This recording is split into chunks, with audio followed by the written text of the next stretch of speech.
Namaste everyone and welcome to Data Millennials. Hey everyone, welcome back to our Excel series. In this video, I'm going to show you how you can change the range of a particular pivot table. So the first question comes is that why do we have to change the range of a pivot table and what exactly is the range of a pivot table? So let's go to our data first. So this was our transactional data. And in our previous video, we had created two pivot tables. This one as a simple pivot table and the second one was a data model pivot table. Now, suppose you have this data and somebody comes to you and say that, okay, add few more rows or append few rows in your data. For example, if I keep it as test, okay, and date as 1st Jan 2020, let's keep it as test card,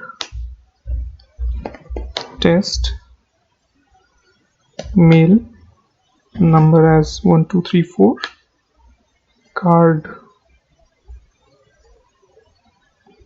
number as 123456789, and then the country as test,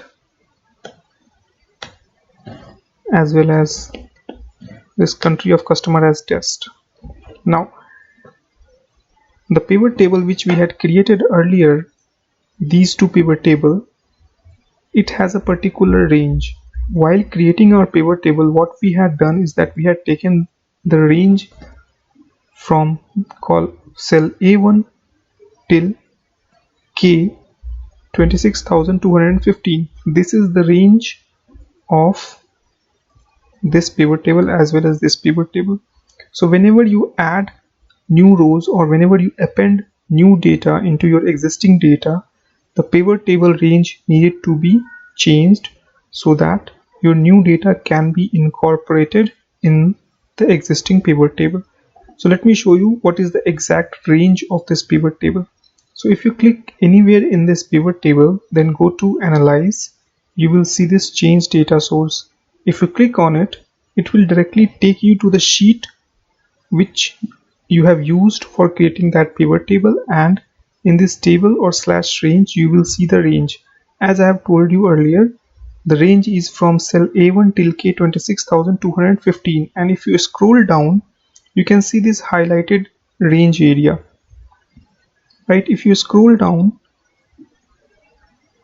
then you will see that it has taken range till this 26,215th row. The new row which we had added is not included in this range. So in order to change the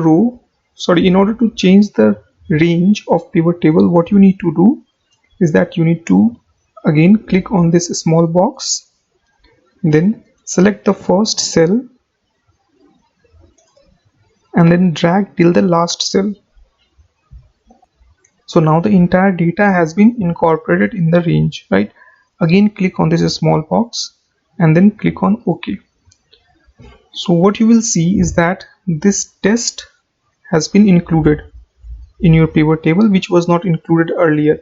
So let's check with this pivot table. As we had changed the range of this pivot table, the first pivot table, but for this pivot table we have not changed the range.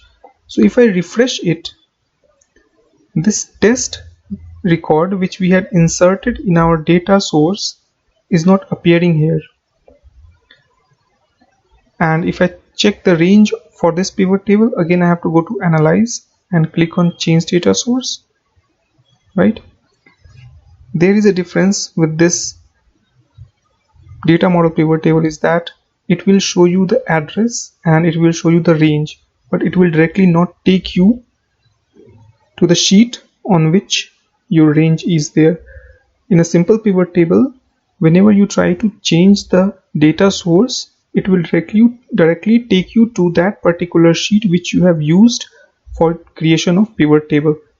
So you can see here the range is as of K 26,215 and our data, the last record is on row 26,260.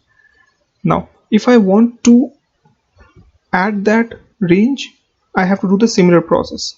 I have to click anywhere within this pivot table, then click on analyze, then change data source. Again, I have to click on this small box. Then I can directly go to my sheet where my data is, and then I have to select the entire range and then click on OK.